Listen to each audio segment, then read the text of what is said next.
নজরে দক্ষিণ চব্বিশ পরগনার ফলতা, মগরাহাট, সোনারপুর নতুন করে কয়েকটি বুথে ভোট কি হবে স্ক্রুটিনির পর সিদ্ধান্ত নেওয়া হবে নির্বাচন কমিশন সূত্রে, এমনটাই জানা যাচ্ছে। 1 মে ছুটি এবং 4 মে গণনা এবং অর্থাৎ ভোট করতে হাতে মাত্র 2 দিন এবং তার মধ্যে কিভাবে সম্ভব হবে কমিশনের তরফ থেকে যেমনটা বলা হয়েছে যে স্ক্রুটিনির পরে কিন্তু সিদ্ধান্ত নেওয়া হবে। এবং সিও দপ্তর থেকে সরাসরি রয়েছেন আমাদের প্রতিনিধি সত্যসুন্দর ভট্টাচার্য। সত্যসুন্দর, কমিশন সূত্রে কি জানা যাচ্ছে যে কতগুলি বুথে এই পুনর্নির্বাচনের সম্ভাবনা রয়েছে, কি জানা যাচ্ছে?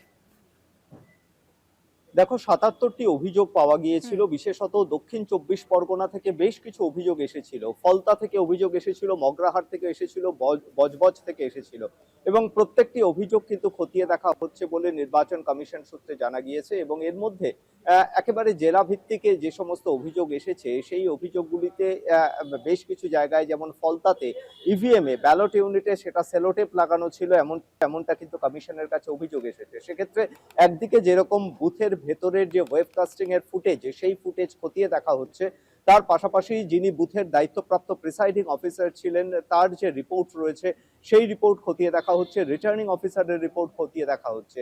শুধু তাই নয়, এই যে ব্যক্তি বা যারা এই ধরনের ঘটনা ঘটিয়েছিলেন তাদের বিরুদ্ধে কিন্তু আইনানুগ ব্যবস্থা নিতে চলেছে নির্বাচন কমিশন, এমনটা জানা গিয়েছে।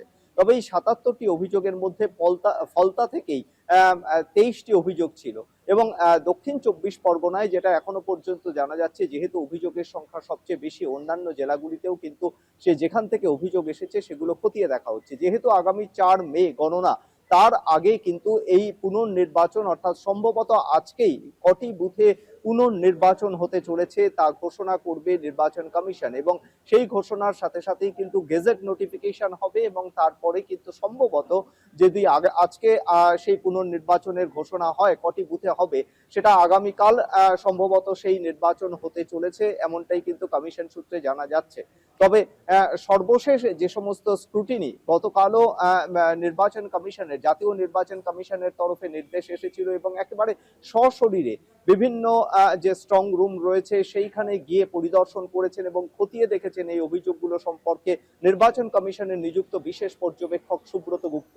এবং সেক্ষেত্রে সেই সমস্ত রিপোর্ট খতিয়ে দেখা হচ্ছে। একদিকে যেরকম ওয়েবকাস্টিং এর ফুটেজ খতিয়ে দেখা হচ্ছে, সামগ্রিকভাবে পুলিশের তরফেও কিন্তু রিপোর্ট খতিয়ে দেখা হচ্ছে, বুথের দায়িত্বপ্রাপ্ত যে সমস্ত সেন্ট্রাল ফোর্সের যারা আধিকারিক ছিলেন তাদের কাছ থেকেও রিপোর্ট নেওয়া হবে। ফলে সামগ্রিকভাবে এই রিপোর্টের উপর ভিত্তি করেই পুনর্নির্বাচনের সিদ্ধান্ত নেওয়া হবে কমিশনের তরফে, এমনটাই জানা যাচ্ছে। তবে সম্ভবত আজকেই কটি বুথে পুনর্নির্বাচন হবে আর কিছুক্ষণের মধ্যেই সেটা জানিয়ে দেবে নির্বাচন কমিশন।